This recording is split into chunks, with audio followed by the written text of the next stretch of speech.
Hi everyone, and welcome to week 7 of Graphic Design 2. I'm going to go ahead and take you through everything that you need to know for the week. So this week we will be exploring paper and folding techniques as they relate to design problems for which complex folds may be necessary. Paper consideration, techniques, and also cases will provide context for how we'll be using these design solutions. So I gave you a few resources of my own this week besides just the content or the module material. So Fold Factory, die line, I updated a resource link that's under the module here that's outdated. And then I also gave another one here that I thought was a really good video. So I'm going to go over those first and then go over the module for the week.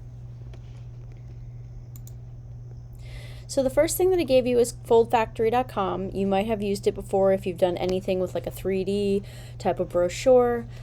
They're awesome. You can make a free account and you can get all kinds of brochure templates and things for free. But they have all kinds of things. This is their video section, so you can, let's just look at something kind of that we would be doing for our course. So they have something on pocket folders. So you could watch this specific video and it shows you how the die line works and also how when you print it out, how it folds in. So it helps you kind of understand how it would go from a 2D to a 3D space. So this is great because you'll be concepting for your museum exhibit this week and trying to come up with a really fun kind of little literature booklet. So there's all kinds of things here that you can watch to get inspired. You're by no means required to do anything completely insane like something with a circle cut or anything like that, but there are some pretty good ones here, like a regular just tri-fold brochure. You could look that up. You could also join the Fold Club, and they'll send you all kinds of updates and templates and things there. Again, it is free. The next one is the die line. The die line is awesome for packaging. I know specifically brochures are considered a fold, but packaging also inspires a lot of brochure design. So you can definitely check them out if this is new to you. There's all kinds of things on here. I like to check out the popular stuff under die line. So I do a lot with label design and things like that. And you can check out their most popular section.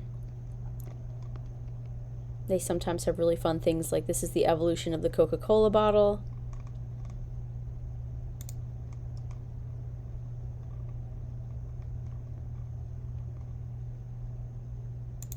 And then they also have right now a free resource for packaging and die lines. So this is a PDF that you can download that has all kinds of packaging for like almost anything you can imagine. Folders. It's actually a really good PDF. So if you want to go ahead and download that, definitely do it, especially before the course ends next week. The next one that I gave you, this is the updated link to what's under the module. Let me go ahead and click on that.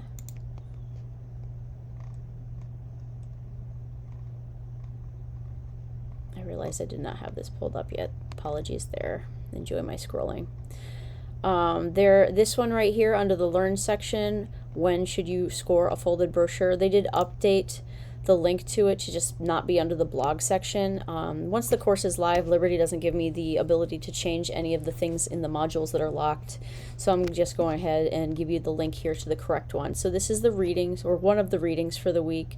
And it talks about paper scoring, different types of it, how to use it, and so forth. Okay.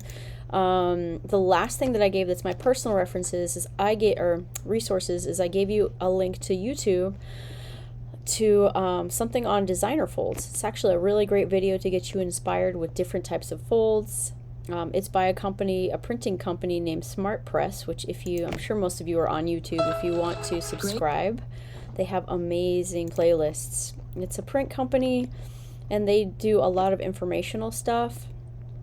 So they show you like how to do a gate corner fold, how to do something called an accordion fold. Designer folds are just a technical term for something more creative that might not have a specific label.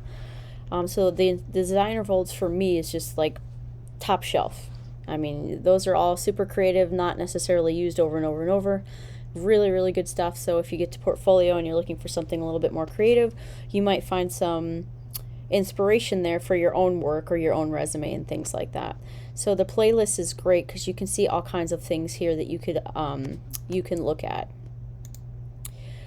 So you can see the introduction is there. So the narrative literature video is there, and then there's tolynda.com things to watch. And then under the apply section this week, we have the discussion thread on moving to the next stage of our project, the museum exhibition sketches. Then the concept sketch assignment due at the end of the week, and then the replies due at the end of the week. So I know that it's kind of wonky because they have the sketches due for me the end of the week, and then they want you to post it early so that other students can post it too. I'm sure you're probably used to the timeline being a little bit weird like that, so we're just going to move on. So here is the concept sketches assignment. So I'm going to go over this a little bit more brief than I did the last weeks because it's the same exact format. Okay, so you're going to be giving me a visual identity and logo sketches. You're going to give me 3 in total for the logo that you're coming up with for your museum exhibition idea. All right, so 3 logo ideas for whatever you're going to be doing for your exhibition. Of course, label them so that this, everyone in the group can really kind of be like, I like number 2, and move on, and this is what I like and this is what I don't like. And you don't want anyone having to guess with what you're talking about. This next page is narrative literature sketches. It's going to vary how many depending on what you're doing. But I have here just at least 3 comprehensive layout sketches, sketch groups. So a group, let's just say you're doing like a standard trifold, meaning a 6-panel. Something folds in.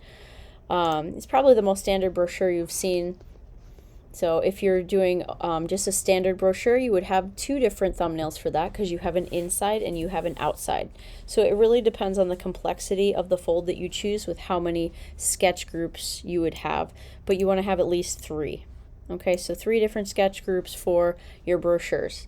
Okay, how it would look flat, how it would look folded, and where you think the graphics would go. Now it is a sketch. It's going to change a lot from your sketch to your digital next week, but just like the last project we did, it's a multi-step project.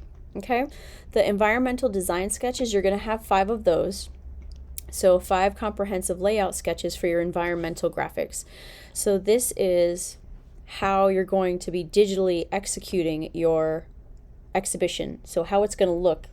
If it's going to be all printed artwork, how is that printed artwork going to be displayed? If you're going to have an immersive experience, how are those booths going to look? You're going to help me and the class understand in the next step, what we're going to be expecting if we walked into this museum. So lots of mock-ups and things like that for the final execution on this. So you're going to do at least 5, and then you're going to end up picking 2 of them to execute later, which is next week. Comes up real fast. Okay, and it gives a little bit more specifics on what you have to have there. All right, and I believe that's it. Okay, everyone, have a great week.